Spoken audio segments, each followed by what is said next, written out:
ఇవాళ మానవాళి కోసం అద్భుతమైనటువంటి శక్తి సమాన్వితమైనటువంటి ప్రత్యంగిరామాత శత్రు ప్రయోగ నాశన మంత్ర సాధన విధానాన్ని చెబుతున్నాను.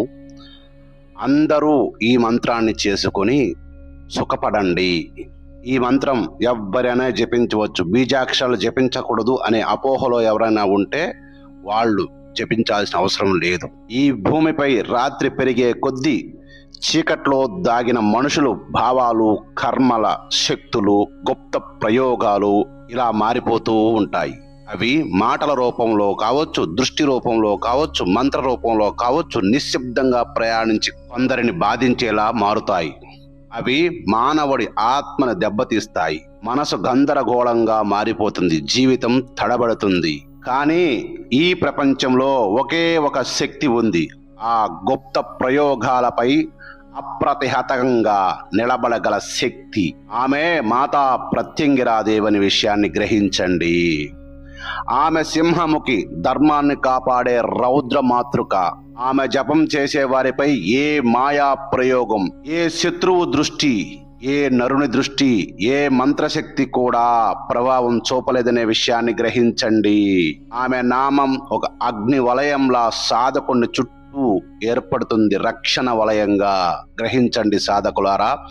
ఇది సాధకులనే కాదు, అందరికీ ఆమోదయోగ్యమైనటువంటి శక్తి. అందరూ సాధించుకోవచ్చు, అందరూ రక్షణ పొందవచ్చని గ్రహించండి.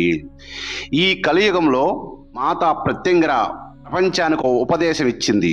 ఈ యుగంలో మానవుడు పెద్ద నియమాలు, కఠిన నిషేధాలు పాటించలేడు.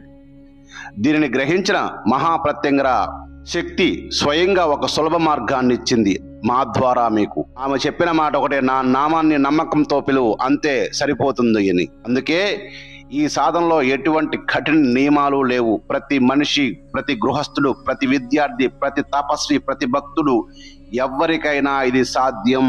అందరూ దీన్ని చేయడానికి అర్హులే.